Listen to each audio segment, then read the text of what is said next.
신재철 원내대표의 말씀 있겠습니다.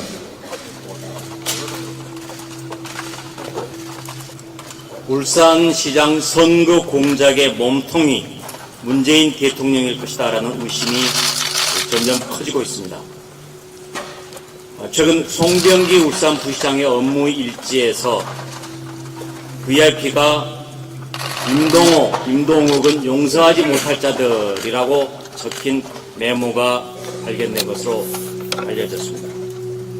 그동안에 업무 일지에서 나왔던 것들이 그런 내용들을 전부 다 입증해주고 있습니다. 먼저 17년 10월 13일에는 VIP 문재인 대통령이 또 출마해라고 얘기하는 게 부담일 것 같다. 그래서 임종석 실장이 요청한 것이다 라는 얘기입니다. 이미 송철호는 8번을 떨어진 바가 있습니다.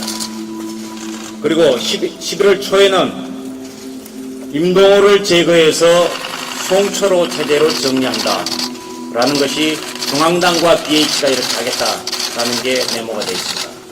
세 번째로는 17년 10월에서 11월 사이에 되어 있는 것으로 보이는데 바로 임동호, 임동욱 용서하지 못할 자다.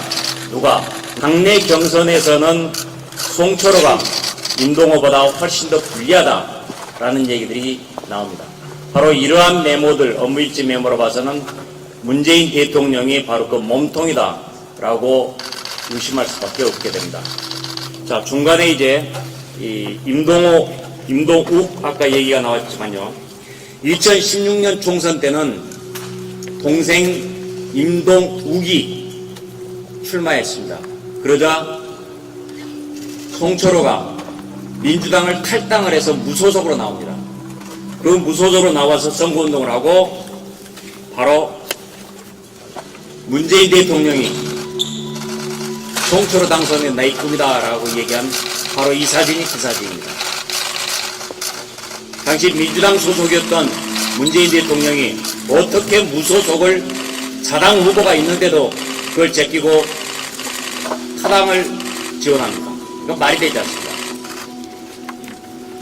그리고 그러니까 당시에 임동욱을 사퇴시키거나 후보 단일화 시키거나 하려고 했지만은 그게 실패했었죠.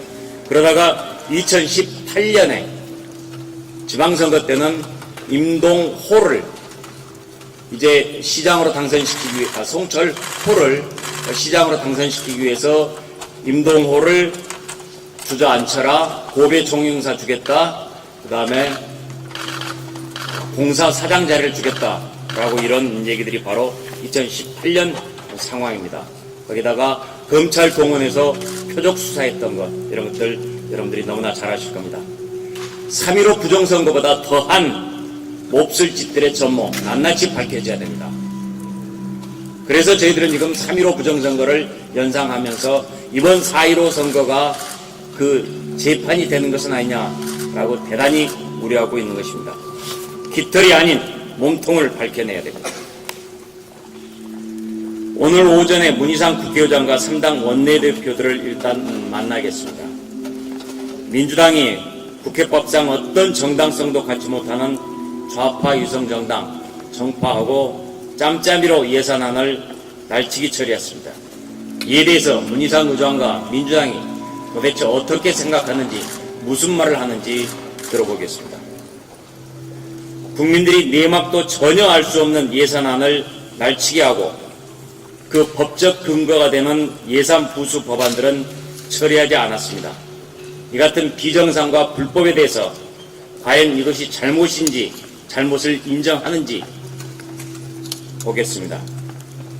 문재인 대통령은 예산 부수 법안 처리가 시급하다라면서 사상 초유의 일이라고 말했습니다. 그렇습니다. 예산 부수 법안들을 처리하고 난 다음에 예산안을 처리했던 것이 지금까지의 오랜 관례고 올바른 순서입니다. 그러나 이것을 뒤집은 것 바로 사상 초유입니다. 민주당 출신 문희상 국회의장이 그 사상 초유의 주인공입니다. 민주당과 2, 3, 4중대가 바로 그 행동대원들이었습니다. 문 대통령은 유체이탈 화법을 이번에도 늘어놓았습니다. 사상 초유의 일을 하뇨. 마치 자기는 아무 상관없는 듯이 도대체 되지 않는 말입니다.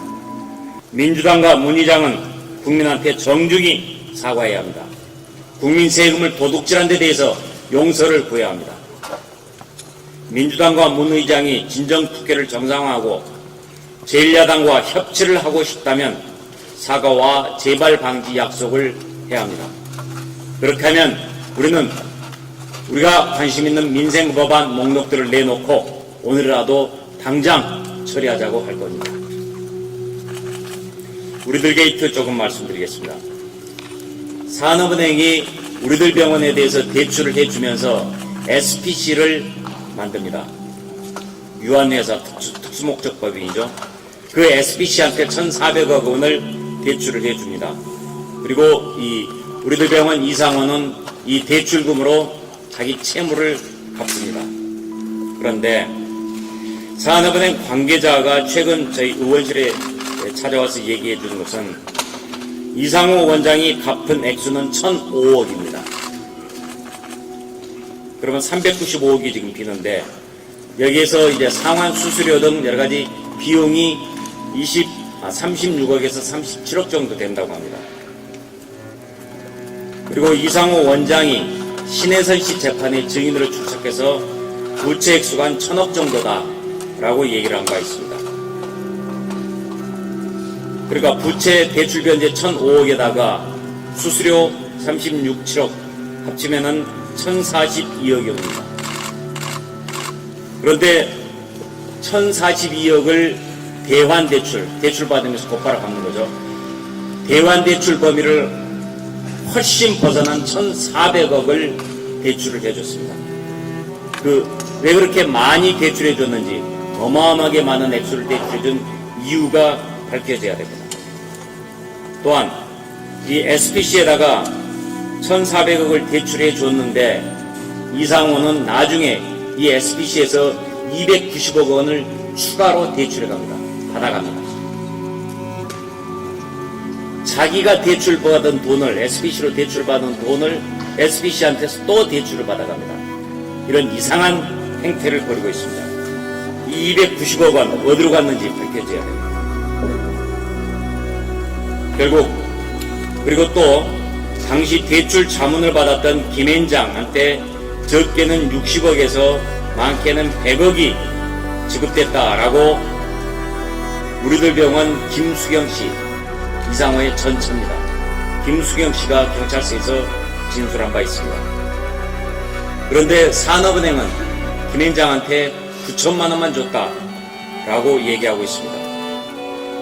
자, 이 액수의 차이, 그리고 이런저런 찻대고 폿대고 해서 결국 남은 68억 원 어디로 갔는지 1,400억에서 변제금 1,005억, 그 다음에 36억, 37억, 29억 이런 것들 290억 이런 것들 빼면은 68억이 남는데 68억은 어디로 갔는지 밝혀져야 됩니다. 그래서 대출 과정, 대출금의 용처 이런 것들이 분명하게 검찰이 조속하게 수사가 이루어져야 됩니다. 이미 SPC는 청산됐습니다. 특수목적법이 완료됐습니다. 그렇다면 산업은행과 우리들 병원에 대한 압수수색밖에 남은 게 없습니다. 이런 의혹이 계속되는데도 검찰이 눈치 보는 것, 아마 이 정권의 실세라는 이미 양정철, 정재호가 언급이 됐었죠. 이 정권의 실세라는 사람들이 다수 개입되어 있기 때문에 눈치를 보는 것 아니냐라고 의심을 할 수밖에 없습니다. 검찰의 신속한 사실규명을 촉구합니다. 감사합니다.